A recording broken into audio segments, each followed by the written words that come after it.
My name is Rachel Morgan. I am 36, and for almost a decade I carried my parents' mortgage, their utilities, even their car payments, while they treated my younger sister Sophia as the golden child.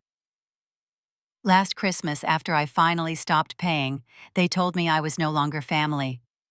But tonight, as a once-in-a-generation blizzard crushed Denver and the party they refused to cancel fell apart, the same people who pushed me away filled my phone with desperate calls. Stay with me because what happened when they begged Sophia for help, but only I showed up, changed everything inside that house. Snow slammed against my window as if the whole sky had turned to ice. Denver was paralyzed that Christmas Eve of 2024. The news anchors had called it a once-in-a-generation storm, and for once they were not exaggerating. The power had cut out across entire neighborhoods.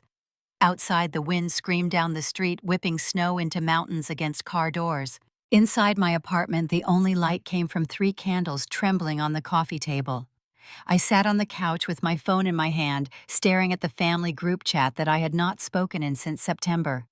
I had walked away that fall after years of paying their mortgage, their utilities, their car payments. When I finally stopped, no one asked why. No one thanked me either. The silence was almost a relief until tonight, when the thread lit up again like nothing had changed. Sophia was at the center of it, as always. My younger sister, 3 years behind me, the one my parents paraded like a prize even when her own life was a mess. The photos were all of her smiling in a new red dress, Sophia arranging appetizers, Sophia laughing with Dad in the kitchen. Not one mention of me, not a single message asking if I was coming. The storm warning scrolled through every channel, but the chat was full of plans for champagne and games. Then came the final line that twisted inside me more than I cared to admit. Sophia's got it. I put the phone down, my fingers stiff with cold, even though I was wrapped in 2 blankets. The room creaked as wind pressed against the walls. My breath fogged in the air. I imagined the house I grew up in, a 2-story brick place in Arvada, just outside Denver. I could almost see the icicles forming on the gutters, the Christmas lights already black with the outage.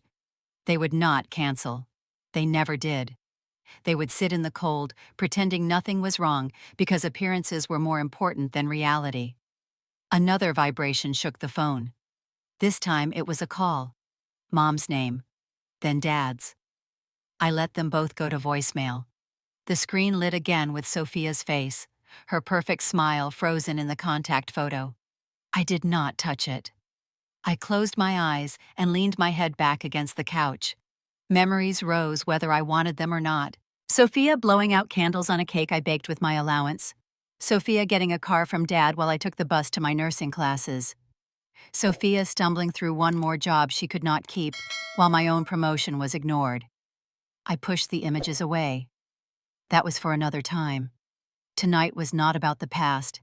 It was about the storm pressing down on the city and the silence in my own apartment. The calls kept coming. I watched them stack on the screen one after another, until the phone nearly slid from my hand with the weight of it buzzing. The storm outside roared louder, shaking the window frames, and for a moment I wondered if they could even hear themselves talk in that house, or if the cold had swallowed the sound. My chest tightened with a question I had asked myself my whole life, but tonight it felt sharper.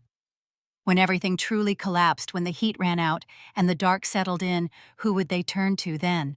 The phone lit again, Sophia's name glowing through the dim room. I stared at it, my thumb hovering. The storm wailed and the candles bent in the draft. For the first time in years, I did not feel invisible. I felt the weight of inevitability pressing in, waiting for me to make a choice. And still the phone rang.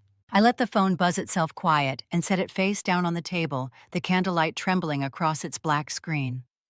The sound of the storm filled the silence that followed, and with it came the memories I usually kept buried. Sophia's laugh echoed in my head, high and clear, the way it had since we were children. I could see her at 8 years old twirling in a sequined costume on stage, while the entire family cheered Dad standing in the aisle with his camcorder raised like she was destined for Hollywood. I had been the one who ironed that costume, who braided her hair, while Mom fretted about tickets and makeup. No one clapped for me that night. I was only thanked for being helpful, the older sister who knew better. Christmas mornings were no different. I remembered being 12, rising before dawn to set the table while Mom complained about the oven.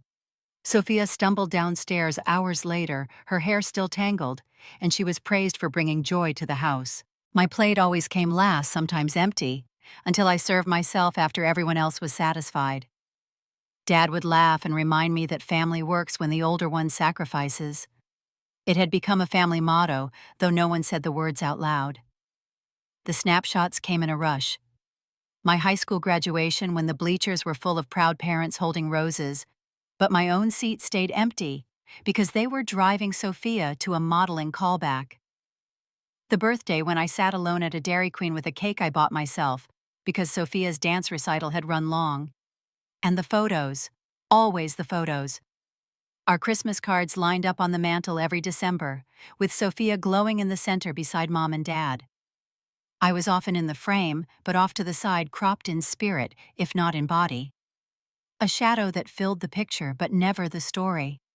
I rubbed my temples and tried to push the images away, but they clung like frost. The storm outside rattled the window again, as if to remind me that the years had passed, and I was not that girl anymore. At 36, I had built something no one could take credit for. Denver General was more than a job. It was a place where my work mattered. Nurses did not survive long unless they were steady, and I had lasted 12 years. I was promoted to head nurse of the surgical floor last spring, the youngest in the hospital to hold the role. My colleagues relied on me, doctors deferred to my judgment, and patients remembered my name. The recognition was quiet, but real. Nothing like the empty applause Sophia collected and squandered. The irony bit deep. Strangers in crisis saw me more clearly than my own blood ever had. At work, I was a leader. At home, I was still the invisible daughter. I wanted to believe the distance I had put between us that fall would finally prove something, that my absence from their bills and obligations would open their eyes. But in the group chat tonight, nothing had changed. Sophia was still the one they trusted, the one they leaned on even as the snow trapped them in and the lights went dark. Another vibration startled me. My phone lit again with Sophia's name, her photo bright and perfect against the dim room. My thumb hovered over the screen, and I caught my own reflection staring back pale in the candlelight. For a moment, I considered answering, hearing the panic I knew must be rising in her voice. Instead, I closed my eyes, pressing the phone against my chest. The storm screamed louder through the glass, the whole apartment shuddering, as if the city itself was holding its breath. I thought of my parents' house again. Bricks buried under drifts of snow, the party they insisted on keeping alive, collapsing into cold silence. I knew the moment was coming when all their faith in Sophia would turn brittle. And when it did, they would remember the daughter they had spent years overlooking. The first call that broke through was from Dad. His voice cracked over the line, rough and short of breath. "The power is out. The furnace died. It is 20 degrees inside and dropping." Then came a burst of sound in the background, children crying, someone banging on the front door, and the muffled voice of our neighbor, Bill Roberts, yelling to check on them. I pressed the phone tighter to my ear, as if that would make the noise clearer. My mother's voice came next, trembling, but sharp enough to pierce. "Rachel, this is your responsibility. Your father is freezing. The pipes are already rattling. We raised you better than to ignore us." The line popped with static, then went dead. I sat frozen on the couch, the candle flame quivering as if it too was uncertain. The phone buzzed again, this time Sophia. Her voice burst through before I could even speak. "I cannot do this. The highway is closed, the side streets are buried. I thought I could drive over, but the patrol just turned me around." Her words tumbled over each other in panic. "You have the truck, you know how to handle snow. Please, Rachel, you have to come." I listened without answering. The wind outside rattled the glass in my window, snow piling high enough to blur the streetlights. I pictured their house kids curled up under thin blankets, Mom pacing with her pearls still around her neck. Dad trying to light the fireplace that had been ornamental for years. And Sophia, perfect Sophia, finally admitting she could not fix what was broken. Her voice cracked through the phone again. "I am begging you. They are all looking at me, and I cannot save them. You always knew how to do these things. Please, just this once. I pulled the phone away and stared at the screen until it dimmed. The quiet in my apartment felt heavier than the storm outside. My chest rose and fell with the weight of a question I could not push aside. After everything they had done, after years of being invisible, did they deserve another chance from me? The phone lit again, my mother's number flashing. I let it ring until it cut off, then another message came, her voice on voicemail, sharp even through the tremor. You cannot abandon us. You are the eldest. You know it is your duty. Do not shame this family. I set the phone on the table, the words sinking into the silence. My hands curled into fists on my knees. For the first time, it was not guilt I felt. It was power. The choice was mine alone, and I knew that whichever path I took, there would be no return. The storm screamed louder, and in the distance a loud crack echoed through the neighborhood, maybe a tree splitting under the weight of snow. I glanced at the candles, their flames leaning hard in the draft, and wondered how many more hours the Roberts would bang on my parents' door before someone answered. The phone vibrated one last time and fell quiet. I picked it up, staring at the long list of missed calls and desperate messages, Sophia's name glowing brightest at the top. My thumb hovered but did not press. I whispered into the empty room a question meant only for myself. Were they worth it? The answer did not come, but the silence told me everything was shifting. A new voicemail appeared as the storm pounded the glass and I forced myself to listen. My mother's voice cracked, coated in ice but still sharp enough to cut. If you refuse to help Rachel, we will have no choice but to pursue action. Do you understand what elder neglect means? You will be responsible if something happens to us tonight. I sat back, the phone tight in my hand, my pulse hammering. They were not begging anymore. They were threatening. After all the years of writing checks and covering mortgages, now I was suddenly an abuser in their story. The fury burned hot in my chest. I pulled up my contacts and tapped on a name I had not used in months. Mark Thompson answered on the second ring, his voice steady, the same voice that had talked me through legal documents I never wanted to see. Rachel, are you all right? No, I whispered, then steadied myself. My parents just threatened to accuse me of elder neglect because I will not drive into a blizzard for them. Mark was silent for a beat, then sighed. That is not how the law works, and you know it. Colorado statutes are clear. An adult child has no financial or caretaking obligation unless there is a formal guardianship or the parent is legally dependent. You are not their legal provider, Rachel. I pressed a hand against my forehead. They make it sound like I'm abandoning them, like I could be arrested if I do nothing. Mark's tone sharpened. They are manipulating you with guilt, not law. You need to remember the difference. My throat tightened. I told him what I had done over the years, nearly a decade of deposits every month, around $2,000. Mortgage, utilities, repairs, groceries, $25,000 a year, year after year, until it added up to more than $200,000. It came out of my nursing salary, out of overtime shifts and weekends I never got back. All of it gone to keep their house upright while Sophia played the star. Mark listened without interruption, then said quietly, Rachel, you have done more than enough. You are not required to risk your life in this storm, or to keep sacrificing your income. The law will not punish you for drawing a line. The only person who can punish you here is you, if you keep letting them hold power over you. The words sank into me like heat against frost. For years, guilt had been the currency of my family. You are the eldest, you should know better. You cannot let your sister fail. You owe us for raising you. Now I saw it for what it was. Not duty, not law, but control. I walked to the window, watching the snow erase the city in white. The phone still buzzed on the table, new messages piling up. Mark's voice carried through the silence. Rachel, listen to me. Tonight you get to choose. You are not a child anymore. You do not answer to them. The only question is what you want to do. My chest rose with a slow breath. The fury that had flared was still there, but underneath it was something steadier, power. For the first time I saw the line clearly. They could call me names, twist laws, bury me in guilt, but they could not force me. I thanked Mark, my voice steadier than I expected, and hung up. The apartment was quiet again, except for the storm pressing against the walls. I stared at the black screen of my phone, my reflection faint in the glass, and I felt the weight shift from them to me. I knew now the decision would not be about law or even obligation. It would be about who I was willing to be when the storm hit hardest. I dialed the non-emergency line and requested a welfare check on my parents' address. The dispatcher assured me an officer would swing by when possible, though with the storm most calls were delayed.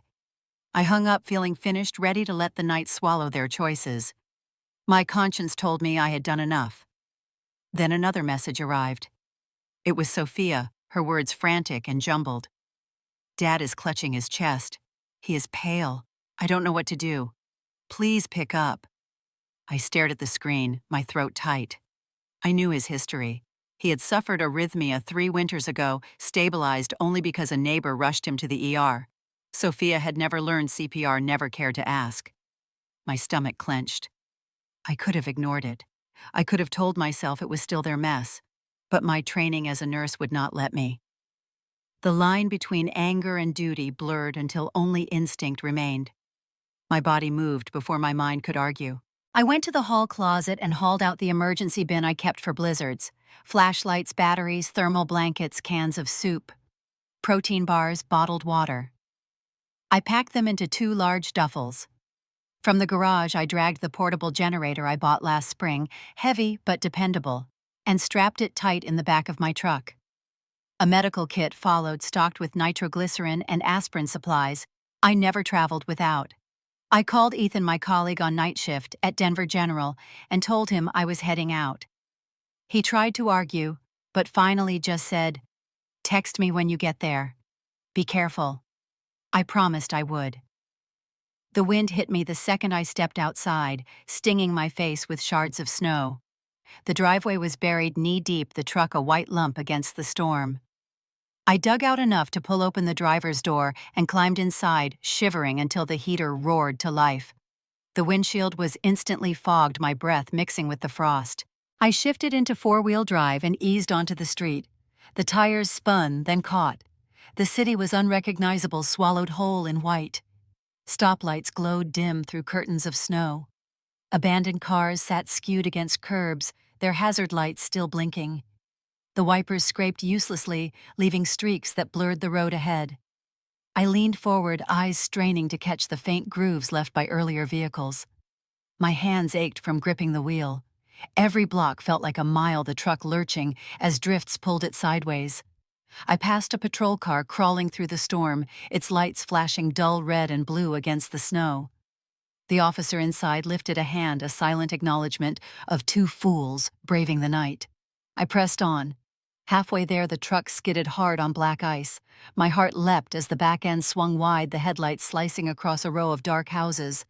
I wrestled the wheel, pumping the brakes until the tires caught again. The generator clanged in the bed, but it held. I sat still for a beat, breathing hard, then pushed forward. The roads narrowed as I reached Arvada plows, unable to keep up with the snowfall. My parents' street was a tunnel of white, the trees bowing heavy under ice. I could see faint light flickering in their windows, candles, maybe shadows moving inside. The storm roared around me, a wall of sound that drowned out thought. My chest thudded with more than adrenaline. I knew that once I stepped out of the truck and carried those bags to the door, there would be no undoing it. I tightened my grip on the wheel and turned into their driveway, snow crunching high against the undercarriage. The house loomed ahead, dark and still waiting. Snow pressed heavy against the truck as I killed the engine and stepped into the storm. The cold slapped hard, stinging my lungs with each breath. I pulled the duffel straps over my shoulders, gripped the handle of the generator, and trudged toward the front steps, half buried in drifts. The porch light was dead, the door rimmed in frost. When I pushed it open, the air that hit me was colder than outside, raw and stale. Candles flickered weakly on the mantel, their smoke curling against the ceiling. My mother sat huddled in her coat, her hands trembling so badly she could not hold the match she struck. My father's breath came out in white bursts, his face pale and damp. Sophia crouched near the hearth, trying and failing to coax flame from damp logs.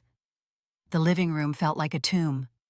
Frost crept across the inside of the windows, and in the corner an outlet had blackened where they had tried to run an old space heater. The acrid smell of burned plastic lingered. I saw the kitchen door ajar and caught the faint hiss of gas where someone had left the stove open. My jaw tightened. One wrong spark could have taken the whole house. Karen and Bill stood in the doorway behind me, their faces drawn in the candlelight. They looked relieved but helpless, clutching flashlights they did not know how to use. Bill shook his head. "We tried," he muttered. "It kept getting worse." I set the generator down on the floor and snapped open the case. No words passed between us. I hauled the machine outside again, filled it with fuel from the red can, then pulled until the engine coughed and roared. The sound filled the driveway solid and alive against the dead air. When the lights flickered back on inside, I saw my parents' shoulders slump, not in gratitude, but in surrender. Back in the kitchen, I twisted the gas knobs shut, cracked the window to clear the air, and slid the kettle over the portable burner I had brought. Steam soon fogged the glass. I pulled thermal blankets from the duffel and laid them over my father first, then my mother. Neither met my eyes. Sophia's hands shook as she reached for one, exhaustion etched in every line of her face. I moved from room to room, checking for cracks where the snow had blown in. In the hallway, a thin layer of frost had formed across the hardwood, slick and treacherous. I threw down towels to soak it and pushed the worst aside with my boots. Upstairs, the pipes groaned like old bones ice, already locking them solid. I turned off the main to keep them from bursting. The silence grew thick as I worked, broken only by the generator's hum and the clink of mugs when I poured hot water. Karen and Bill slipped away quietly, leaving behind the faint print of their boots in the snow. My family sat in the glow of restored lamps, wrapped in the supplies I had brought, and no one spoke. Their heads bent low, eyes fixed anywhere but me. I did not ask why they had let it come to this. I did not remind them of the years I had paid every bill while they ignored me.